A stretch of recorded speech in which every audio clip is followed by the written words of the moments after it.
Hi guys, this is Mark Black, and this is Mark Teaches Music, and this is our To Play and Sing live stream. And it's hi guys, a wonderful day. This is Mark Black, and this is Mark Teaches Music, and this is our To Play and Sing. There we go. Got him shut up. That's me. I'm trying to watch myself all these other places. So this is where you can ask all your questions. Now I don't actually know the answers to all questions, of course. Who could? I can answer a whole lot of questions, a whole lot more than actually I would myself expect to be reasonable. So I can answer questions about um, instruments and ensembles, instrument playing, specifics of instruments. When should you use this B flat? Is the gidget,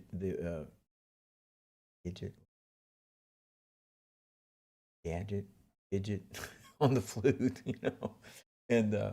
and fretted instruments and voice and keyboards, piano, all that kind of stuff. My point is not all the things I can do. The point is ask your questions and we'll get those things answered. And if I don't know, I'll just say I don't know.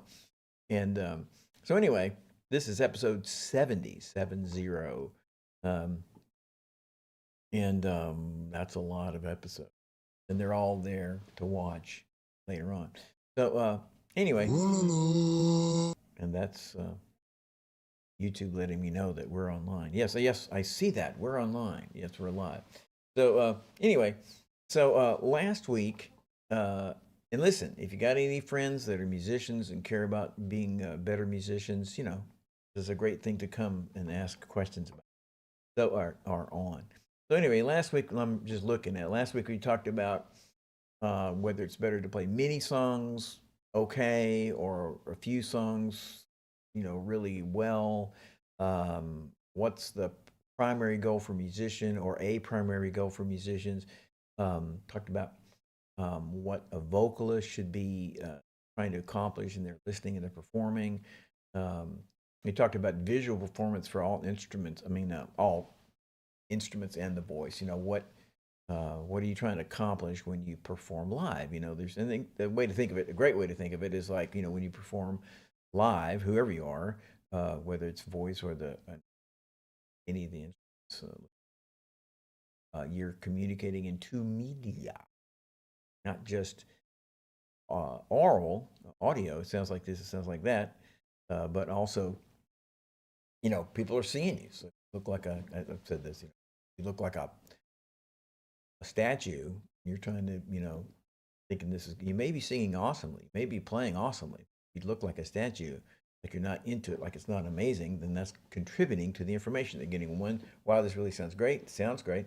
And they're looking at it, but it doesn't look great. Anyway, so we're talking about helping children succeed musically, ways to do that, and balancing precision and caution. A little bit different than saying excellence, like how careful do you need to be versus how crazy do you need to be. And 3 ways to learn music. There's only 3 ways to learn to play music, and what they were. The number one rule in music. What's the number one thing you're going to do in music? And of course, 100 answers to that, but that was the answer I gave then. And check it out, using your ear correctly. But this one, over reliance upon the ear. When would that be a factor that you rely? I'm saying, hey man, you should lose your ear, not lose it, use it, and so that's a factor. Is really good. Yeah. But then when are you over relying upon the ear? And then I said, hey man, you should take online lessons.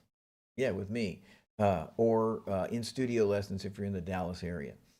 And so email Mark at Dallas Music Lessons, or go to Dallas Music Lessons and check things out. You can still contact us through that too. Let's see, how to know what you're supposed to play in a song.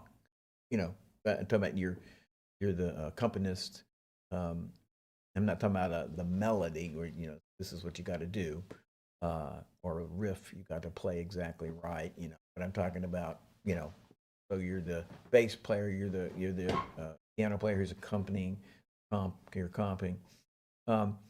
Learning to speak ear and what that means, how that your music. This is fascinating. We got this many things. but how your heroes can mislead you. Not, and again, not intentionally, like they're evil, but I mean, our perception of them, you know, your musical heroes, how they can be misleading. Old people can become great at their music. These are just things we talked about. Um, Introverts versus extroverts, and how their inherent problems for both perspectives, and how to practice performing, and an organic performer. What do you be, says I, an organic performer. So, hey, TDB. Anyway, so there we are. So now we're talking about the things that people brought up, and until your questions come up, you know, this is the things that students had questions with this week. And one of the things is modulating, modulating.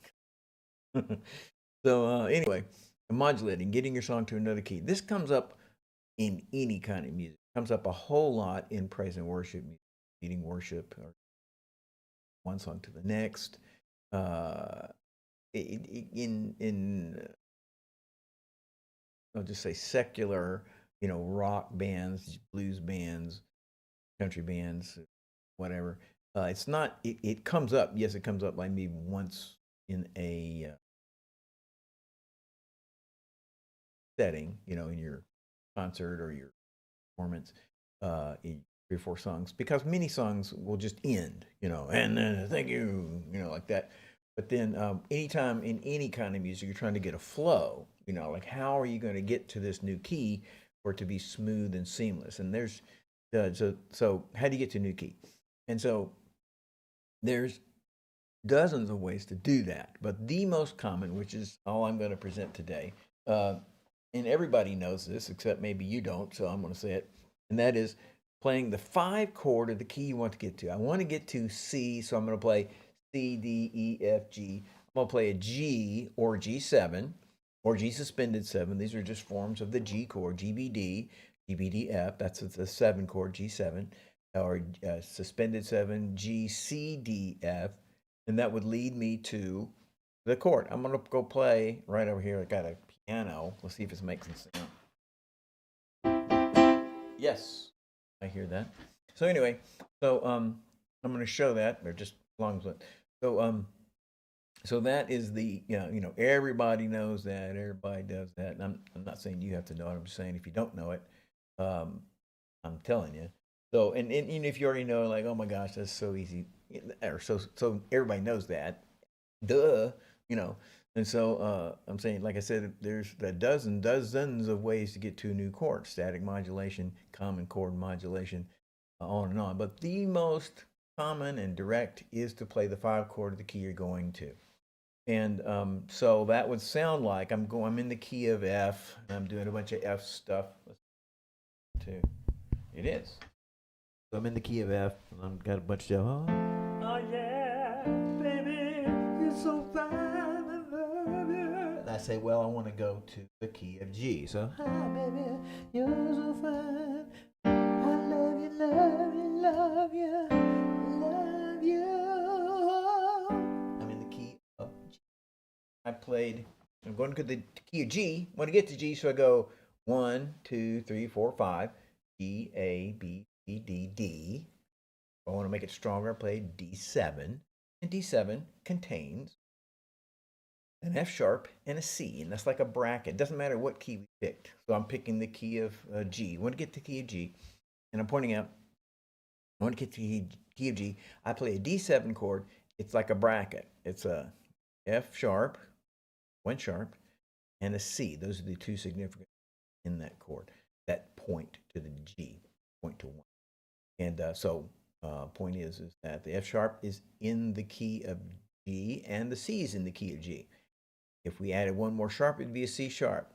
There's no C sharp there. If we took away that 1 sharp that is there, it wouldn't be, in a sense, in saying take away the F sharp and make it an F natural, we're flatting. So we add a sharp, we would get a C sharp. There's no C sharp there. So okay, it's not the 6 other sharp keys. We take away that, we flat the F sharp. I'm talking about thinking ear-wise. The F becomes an F natural. Oh, that's not the key of G. That note's not in the key of G, F natural.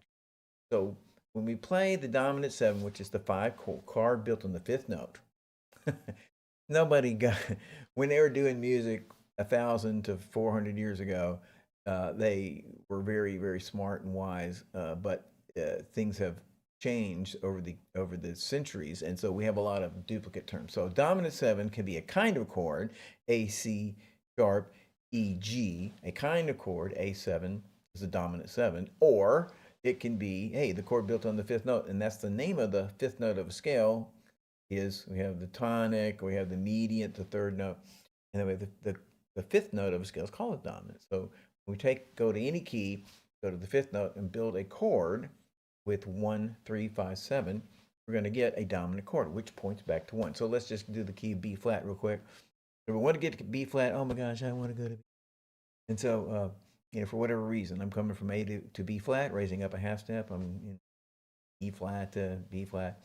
And so it doesn't matter. So I'm going to go to B flat. So I'm going to go B, C, D, E, F. F7 or F. F would be a less dramatic, but it would get me to the B flat because that's the 5th note, chord built on the 5th note using notes from the B flat scale. If I wanted to make it more dramatic, I'd do an F7. So again, here I am, my F. And here's an F7. Listen how it's not settled. And it got settled. That went, there's the F7. It finally went. So, and then if I wanted to just this one step, again, I already said there's 24 ways, there's 24 ways to change keys. And so if you don't look at it like, well, he didn't say, so many ways. Static modulation is a great way, which you just go there. So I'm going like, and Jesus is the King. And I just go, and Jesus is the King. I just went to the key, static modulation, jump there. Don't explain it. But the second thing, if I wanted to extend that modulation, we'll make it a little more either lengthy or a little more of a journey to get to the new key. I could do the minor 2 of the key I'm going to. So I want to go to G, whatever key I'm in before. I want to go to G, so I could play the minor chord built on the 2nd note, which would be an A minor, and then the 5, 2, 5, 1. Chord built on the 2nd note, an A minor, going to G. We're in B flat. And we're going to go to G. We want to get to G. And so we play an A minor, the minor 2, 2nd note going to G, G, A. And then I play the 5 chord. And again, now look, put your questions in there. I'll answer your questions.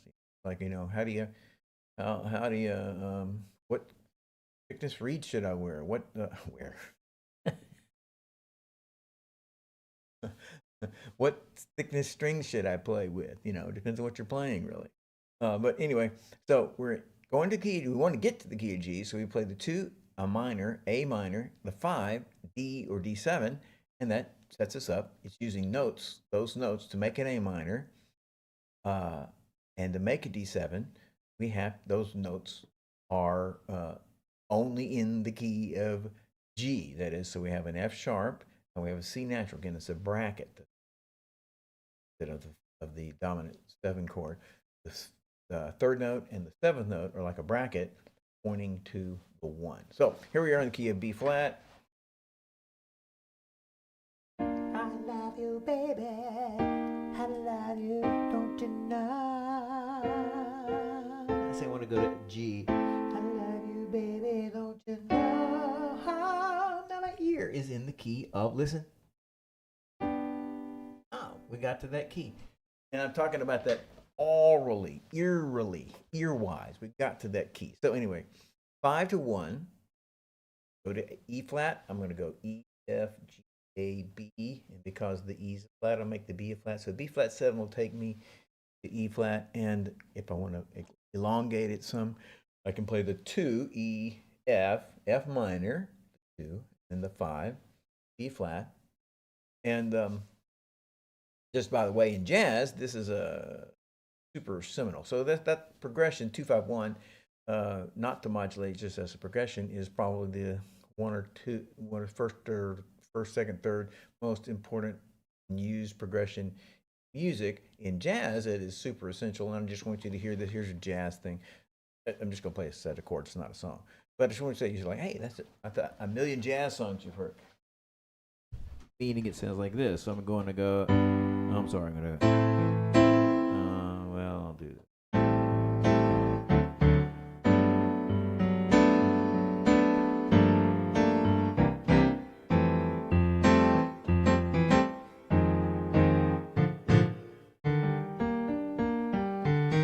That was just 2-5-1 of G, then the 2-5-1 of F, then the 2-5-1 of E flat. I'm just saying it's a very common sound. You've heard it in a lot of songs. Okay, that's cool. All right, now answering this question. These are all students from. This is from a week ago. So I think I maybe mentioned this, but the way you practice, and I want you thinking of this, is you're thinking, you can't change the song. And now ultimately you can do things like I can make the chords easier, I can slow it down, I can pull out some of the changes. It all depends on what we're talking about. You can't change the notes of a classical piece, you can slow it down. You can't, like a riff, if you're going to play Stairway to Heaven or you're going to play Money, it doesn't matter how hard it is to you. You're going to have to play that, or Stairway to Heaven, or can't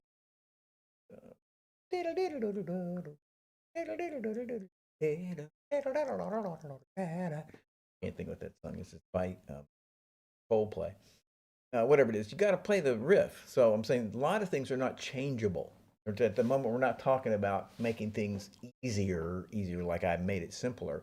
Talking about, well, how do you deal with the fact when deal with it when you can't really change that?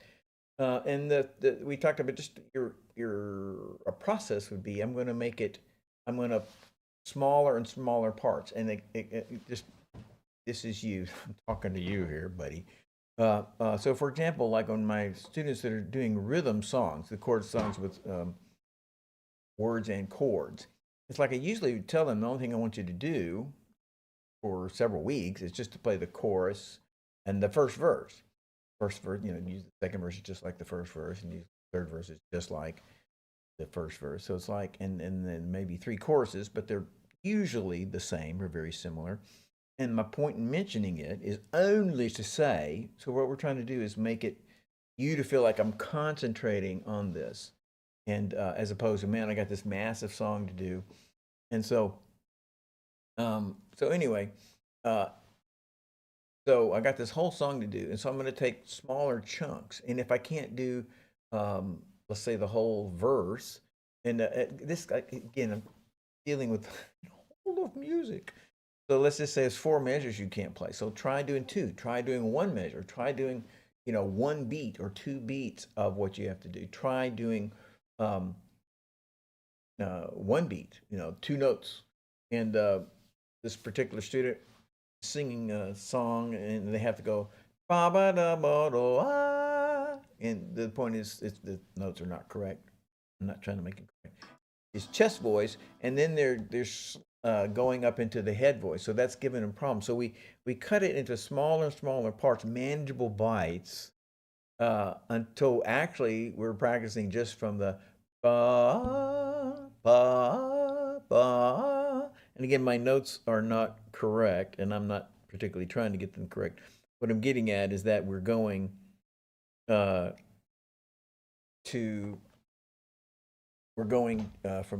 chest to head. But this, what we're talking about is breaking things into smaller parts until you can actually do them and succeed at them. So anyway, it's a good thing. So, and how you practice. You don't, now, again, you have to imagine. So if you're amazing or you're this amazing and your song is like this, then yeah, you can play the whole thing. But if you're this amazing and your song's up here or up here, like twice as hard as anything you've done, you're going to have to do that. So this is a kind of a relative thing. Look at that. We call those things ring line. I know you wish you could do that. Okay, now, I said this before, you're discouraged about your music. That goes from being discouraged in a week or a month or discouraged for a decade. Like, what in the world? I just am not succeeding. It's not going to go that. tell you right now that what you need to do, you need to find the funnest, easiest, most natural thing you can do that you are able to do in your music and just jump in there and do it. And I'm talking about change songs, uh, make things simple and fun and remember. And what you're trying to do is remember, why am I doing music? How's this? What's this all about, Alfie? Well, it's all about beautiful, beautiful sounds that you can make yourself. And and so focus on that. That you're not a loser if you do that. What you're doing is trying to stay in music, trying to stay there until you can be a great musician yourself, and just to play and sing like you'd like. So don't be discouraged. It may take days, it may take weeks of focusing just on what's fun. You're not thinking of practice, but in the normal sequence, working on your music, and you have a day or a week or a month of, you can't practice, or you're discouraged, or had to go to Cucamonga, and couldn't practice, and you come back and you're like, oh my God, such a loser. So do what's easy, do what's fun, do what you love, and you're hoping that after doing that for an hour or a day or a week or a month, that you'll kind of charge back up and be ready to go. Um, and that's a punto. That is, we want, yes, do that. And then I'm unconnected with that is just, we all do have to actually, we want to get better. We have to do new things, sometimes harder things. That's all good. Okay, so now it's time to say one more time, hey, you should take lessons. You can take online lessons with me, or in-studio lessons at mark@dallasmusiclessons.com, or go to the website, dallasmusiclessons.com, and stuff about how lessons go and all that kind of stuff. So anyway, okay, now, vocalist. Now I am not, it's just who's having a particular problem, or whatever things I can comment on, and I'm not. I spend the most time on the voice. I'm talking about myself, um, as a single entity. I spend much more time on instruments, practicing instruments, than I do on the voice. But as a single thing, so I'm totally into and capable, blah blah blah, of voice and singing and teaching, and a voice teacher, and so I'm fixing to talk about singing. But so it's vocalist, but it's vocalist. So here you go, vocalist. So everybody is singing. This is right, normal. Everybody is singing from a memorized sound of how the thing they're singing goes. And that includes classical singers. That includes jazz singers. Whoever you think is the best singer in the world. The only people who this is not an excuse. I'm trying to encourage people in their music and describe issues people have. So the only people that I need to be this, but most people don't. So you're a jingle singer. You get hired to make, do mermaids. They believe. Do you believe in mermaids? They believe. Think chicken of the sea, best tuna for you. Ads. So they go into, and studio musicians, studio singers. You come in and somebody says, "Okay, here's what I want you to sing." Not, what do you feel? How you feeling? We're going to take 10 weeks to do this. It's more like, read this. We're going to do this. Some classical singers, the classical, just again, as a classical singer, as a classical musician, you all know that sometimes, yes, you're getting a song and a song and a song and a song, and I'm talking about 3 in a day or 3 in an hour. But most of the time, or yes, most of the time, is at least a simple majority, you're working on a song for weeks, the one song or 3 songs, the same 3 songs, or the same 8 songs in a concert, and so those are going from, I read this and I play this. This is for all musicians. I'm trying to figure this out, but slowly it's soaking into you, and you know how it goes, and what you're singing from is the recording in your head, and know how it sounds. So the point here is that everyone else is, except for these few very small people. So the My thing used to be in it, the Tonight Show Orchestra, specifically through maybe 2000, 20, maybe 2010 or something. I'm thinking of the Johnny Carson. The point is, every week, it's 5 different charts. People are coming in and going, so and so's here, he's a guest, and he wants this song. Like, okay, here's your chart. And point is, you don't have time to. You're not going to work in that for 3 months. You're going to work at it. You're on it for none, because you're a great sight reader. So, but most of it, so that was, if I could do my screen. So this much. Oh, this is terrible. Here, get my hand over here. Okay, over here, this little bit is people who have to be great sight readers always. Most people, all their other people, 90%, 95%, including your favorite musicians, are not great sight readers. And they don't have to be great sight readers because they're picking a song. B.B. King doesn't have to be a great sight reader, right? Because he's got his gig, he got what he does. He does what he focus on what he does. Here's this narrow, great field, but a very narrow field, a fairly narrow field. And he's like doing it amazingly well, but not out here. And he's taking a song and he's thinking, like Luciano Pavarotti, for example, did not read music. And he listened to, and his, dad was a opera dude. And point is he would listen to great performances in Italy, Italy. And great performances for 60 years before he was singing the song. So he's listening, all these, and he decides what he think it by ear. So you, as a vocalist, you can focus, and you should focus on listening and mastering what you hear that person doing. And the idea, if I was going to do, like, I'm working on a song by Teddy Swims. So if I'm working on a song by Teddy Swims, I'm assuming Teddy Swims is a great vocalist, and I want to do the things he does, everything he does. I mean, I'm saying I want to harvest from this great vocalist all the things he does, many as I can, because he is a good vocalist.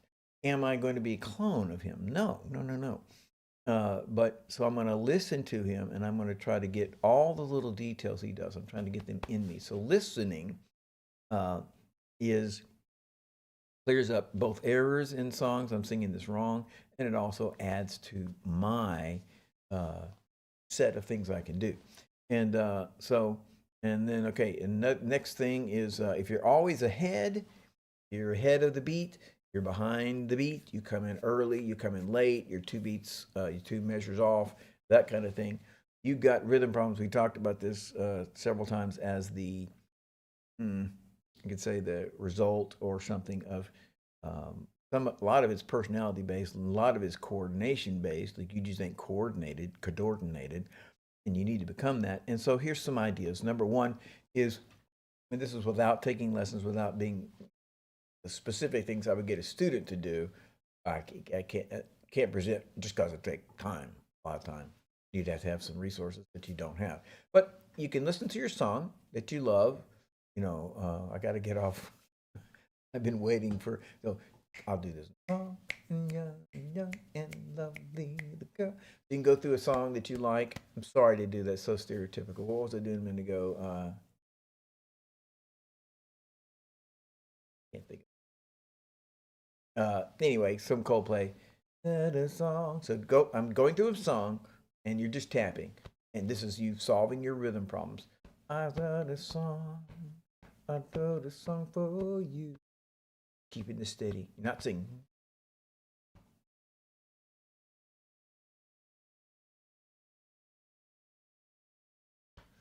I may be remembering this incorrectly, but I'm going through you're solving your rhythm problems. You tap steady. You try never to waver, never to get ahead, never to get behind.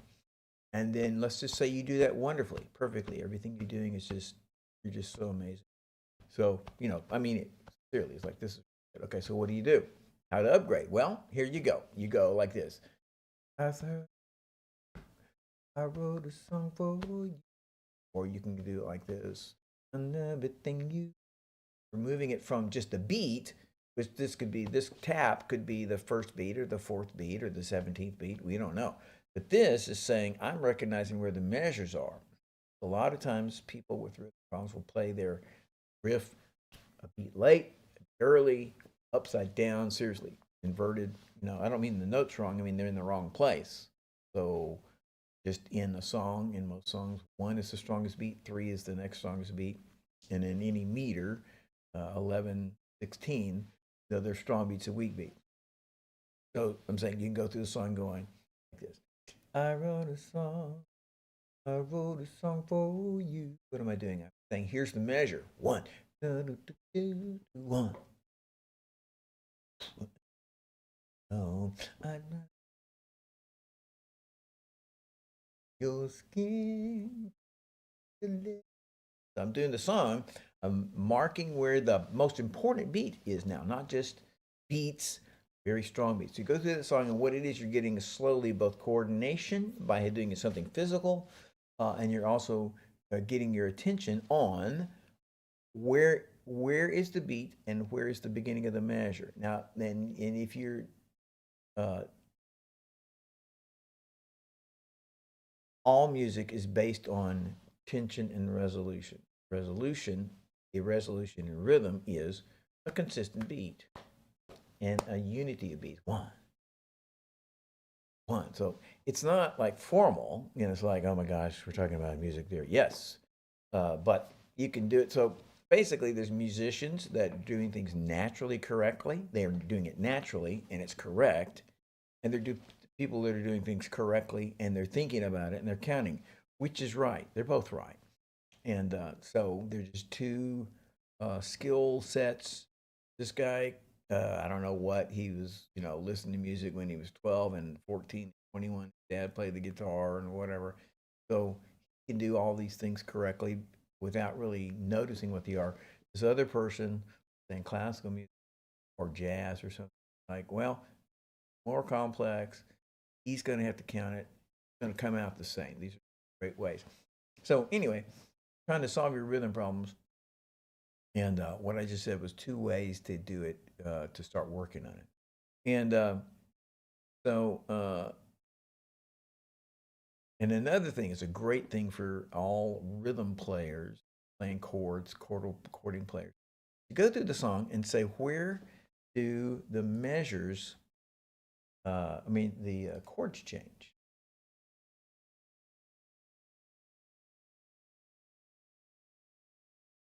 Play else.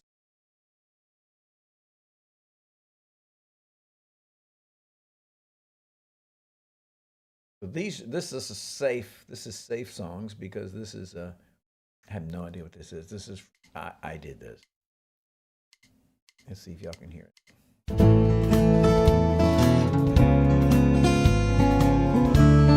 Pretty loud, huh?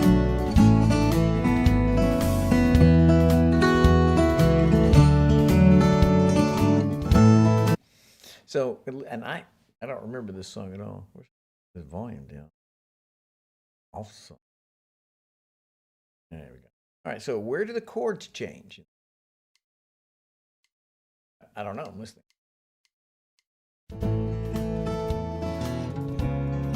There.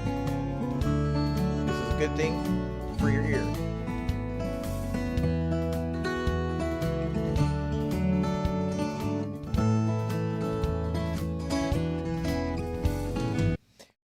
Let me make a point. This is establishing a chordal rhythm. Every 2 beats in this song so far, 2 beats, a chordal rhythm, things are changing every 2 beats. So that's a good thing to notice. Every 2 beats, so you're anticipating it. And are they going to do that the whole time? I hope not, because at some point you're going to get tired of it. Here we go. It should repeat. Now they're lasting 4 beats. Now they're lasting 4 beats. 1, 2, 3, 4, 1. Okay, so you go through your favorite song and you do something and say, here's a chord change, here's a chord change. And then additionally, you could do that and look at your chart. Say, oh, there's where that C7 chord is. Oh, that's where that F minor 11 is. I hear it. Okay, now I think that is enough time. So let's just see if there's anything to say or reflect upon. Okay, so I don't. So I'm Mark Black. This is Mark Teaches Music. This is Mark at Mark Teaches Music, and this is to play and sing. And this is episode 70. I want to remind you to take lessons, online lessons, or in studio lessons. And listen, man, you need to invite people, send people. You need to email me, Mark at Dallas Music Lessons. If you have questions, I'll answer your questions.